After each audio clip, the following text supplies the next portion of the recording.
بسم اللہ الرحمن الرحیم نحمده ونصلی علی رسولہ الکریم اما بعد بسم اللہ الرحمن الرحیم۔ عزیز طلبہ، آج ہم ہدایت النحو سبق نمبر 53 شروع کر رہے ہیں۔ اس سبق میں ہم اضافت کے احکام پڑھیں گے۔ آج کے اس سبق کا خلاصہ یہ ہے کہ مصنف علیہ رحمہ سب سے پہلے مفرد منصرف صحیح اور جاری مجرا صحیح، جن کی تعریف پہلے گزر چکی ہے،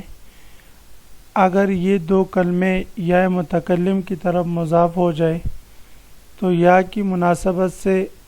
ان کلمے کے ماقبل آخر کو کسرہ دینا لازم ہے، اور یا متکلم کو ساکن بھی ہم پڑھ سکتے ہیں اور فتح دینا، دونوں صورتیں ہمارے لیے جائز ہیں۔ جیسے غلامن ہے، یہ مفرد منصرف صحیح کی مثال ہے۔ دلون، یہ جاری مجرا صحیح کی مثال ہے۔ تو جب ان کی اضافت یا متکلم کی طرف ہو گئی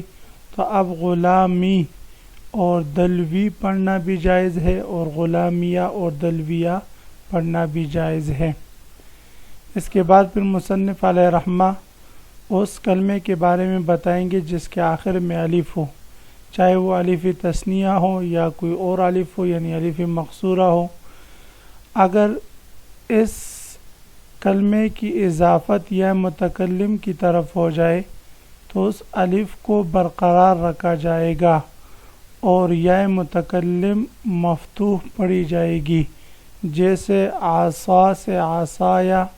اور رخا سے رخایا۔ البتہ اس میں قبیلے حذیل والوں کا اختلاف ہے۔ وہ فرماتے ہیں کہ اس صورت میں عصا اور رخا کی جب اضافت یا متکلم کی طرف ہو جائے تو الف کو یا کر کے یا کا یا میں ادغام کر دیں گے، تو ان کے ہاں عصایا اور رخایا عصیٌ اور رخیٌ پڑھا جائے گا۔ جی، تو ان کے ہاں ادغام ہوگا اور پھر ادغام کے بعد رخیٌ اور عصیٌ پڑھا جائے گا۔ اس کے بعد پھر وہ اسم جس کے آخر میں یا ما قبل مکسور ہو، اگر اس کی اضافت یا متکلم کی طرف ہو جائے تو یا کا یا میں ادغام کر دیں گے اور دوسری یا یعنی یا متکلم کو فتح دے دیں گے۔ جیسے قاضی کی اضافت ہم یا متکلم کی طرف کر دیں تو اس صورت میں یا کا یا میں ادغام کر دیں گے اور دوسری یا کو فتح دے دیں گے تاکہ التقاء ساکنین لازم نہ آئے، تو قاضی سے قاضیہ بن جائے گا۔ اس کے بعد پھر مصنف علیہ رحمہ بتائیں گے کہ اگر اسم کے آخر میں یا ماقبل وہ ماقبل مضموم ہو، جیسے مسلمون ہے، تو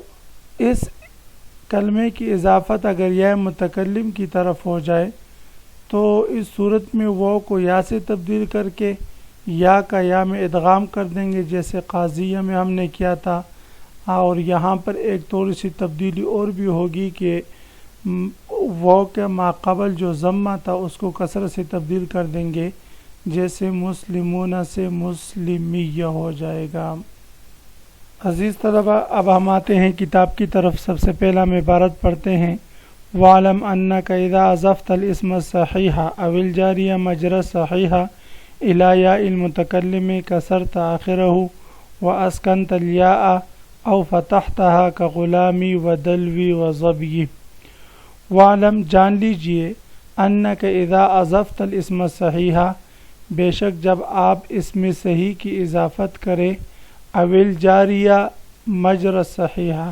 یا جاری مجرى صحیح کی اضافت کریں، إِلَى يَاءِ الْمُتَكَلِّمِ، یا متکلم کی طرف، کسرت آخرہ، تو آپ اس صحیح یا جاری مجرد صحیح کے آخری حرف کو کسرہ دے دے۔ وَأَسْكَنْتَ الْيَاءَ، اور یا متکلم کو چاہے آپ ساکن کر دیں، او فتحتہ، یا اس پر فتح پڑے، جیسے غلامی و دلوی و زبی، یا غلامیہ و دلویہ و زبیہ۔ غلامی یہ مفرد منصرف صحیح کی مثال ہے، دلوی مفرد منصرف جاری مجرا صحیح کی مثال ہے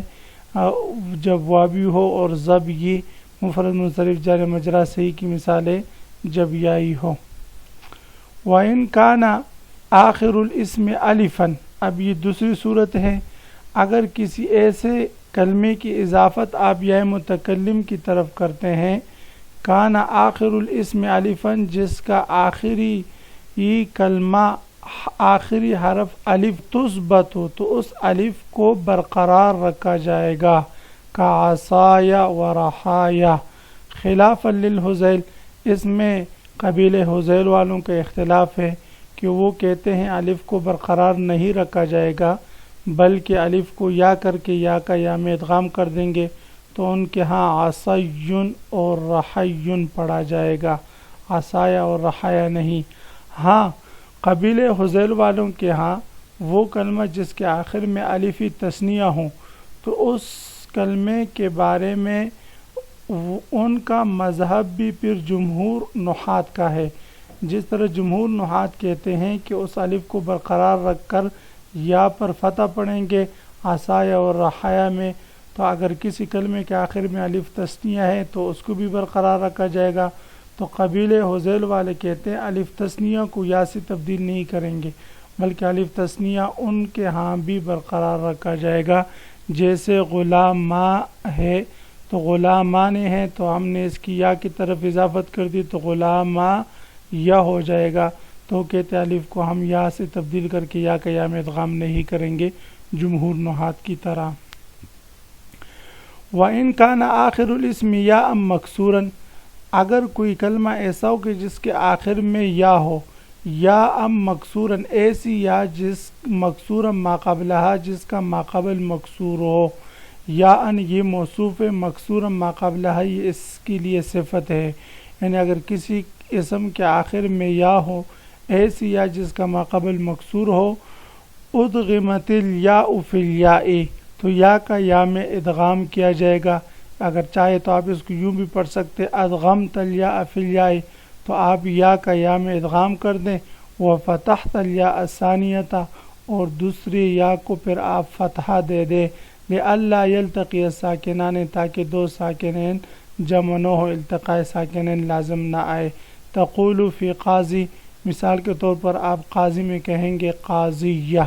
تو آپ قاضی تھا، جب اس کی اضافت آپ نے یا متکلم کی طرف کر دی تو دو یا جمع ہو گئی، ایک قاضی کی اپنی یا اور ایک یا متکلم، تو یا کا یا میں ادغام کر کے اور دوسری یا کو فتح دے دیں گے تاکہ التقاء ساکنین لازم نہ ہو، تو قاضیہ ہو جائے گا۔ وَإِن كَانَ آخِرُهُ وَاوًا مَضْمُومًا مَا قَبْلَهَا، اگر کسی کلمے کے آخر میں واو ہو، ایسی واو مضموما ما قبلها، جس کا ما قبل مضموم ہو، قلبتها یاءً، تو آپ اس واو کو یا سے تبدیل کر دے، وعملت كما عملت الآن، اور پھر باقی وہی عمل کرے جو ابھی آپ نے قاضی میں کیا، یعنی جب آپ نے واو کو یا کیا تو پھر یا کا یا میں ادغام کر دے اور دوسری یا کو فتح دے دے، وعملت كما عملت الآن کا مطلب یہی ہے۔ تقول، تو آپ کہیں گے جاءنی مسلمیہ، تو مسلمیہ اصل میں مسلمو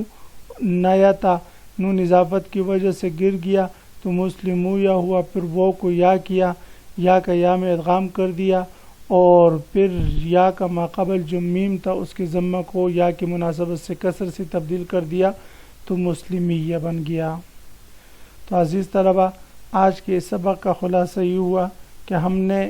اضافت کے احوال پڑھیں کہ اگر اضافت کسی